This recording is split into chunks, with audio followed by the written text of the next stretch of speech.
welcome back everyone. Dr. Filet Mignon here, coming to you from Medium Rare Poetry in Queensland, Australia. And the reason for the mask is that I am recording this in the interests of total hygiene security. Because my beautiful wife Filet Mignon and I have our local doctor, who here in Australia, losing it, is called a general practitioner, or GP for short. He's your first port of call when you're not feeling that well. I know in America they call them primary care providers, which I guess for short is PCP, and that sounds like a very dangerous chemical to me, but that's beside the point. Anyway, our doctor is about to have a birthday. He's going to turn 65 years of age, which is a grand old age for someone who's been sitting in the GP chair for a long time. And I wanted to write him a poem to celebrate his birthday. And he deserves it because he's the loveliest man. And it's the only thing I could think to do to celebrate his birthday. So today I present to you The Patient Will See You Now. The Patient Will See You Now by Filet Mignon. A clinical kaleidoscope is every doctor's plight, a never-ending blur of patients feeling not quite right. That's why in general practice they are always on their game, for symptoms aren't straightforward. Every patient's not the same.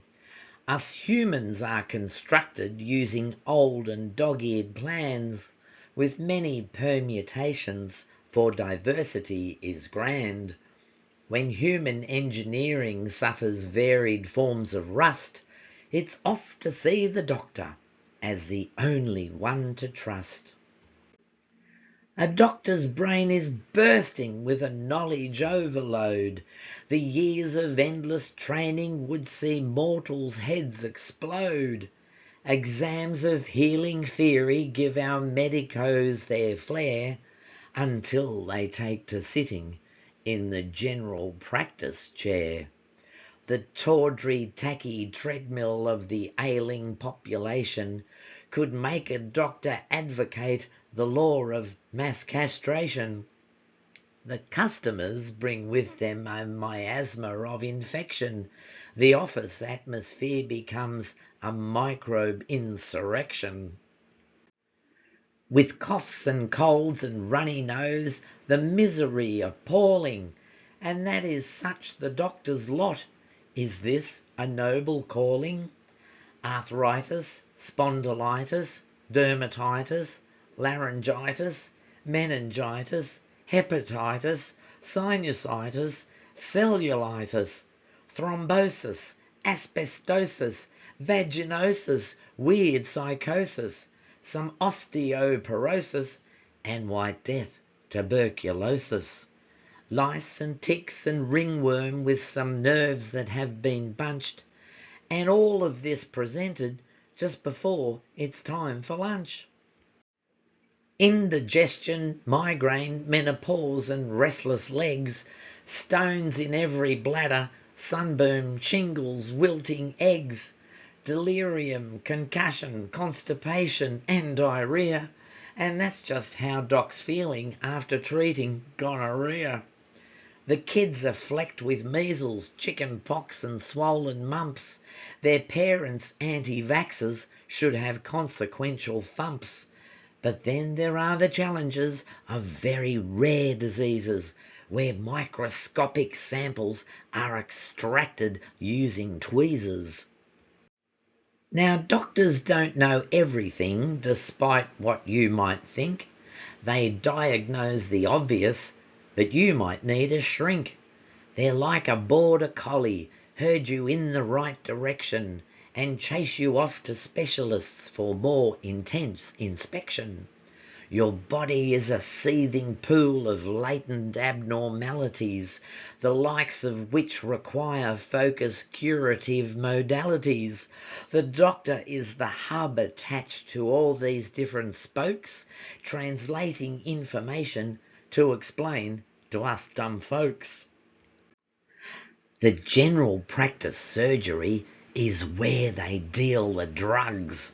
A proper cornucopia, all chemicals, no hugs. This maestro has a handle on the world of pharmaceuticals to fix a tortured liver or repair some scaly cuticles. You might assume that doctors are in protest all the time. In what they are prescribing, they are battling nature's slime.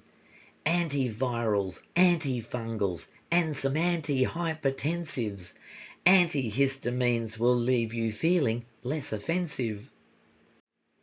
There was a time when doctors were the ones who called the shots. They took one practiced look at you and told you what you've got. Along then came the internet. Now everyone's adept at diagnosing illnesses with treatments so inept. And when the ailing patient finally makes a presentation, they're suffering from these treatments, so it's ambo transportation.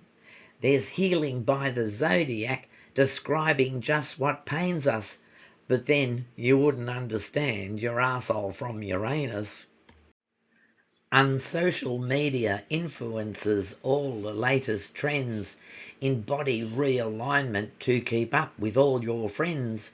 The so-called experts are online to make you feel unworthy.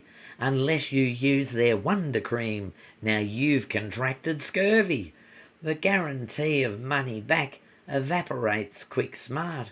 Your face is melting from your skull with rashes off the chart. At last you front the doctor whose regimes are verified, for evidence of treatments will not leave you terrified. And then there is intelligence that's mostly artificial.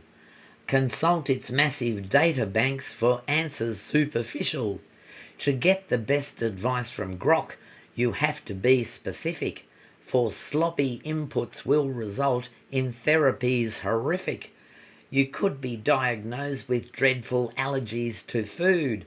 Restrictions in nutrition would then see your love life screwed.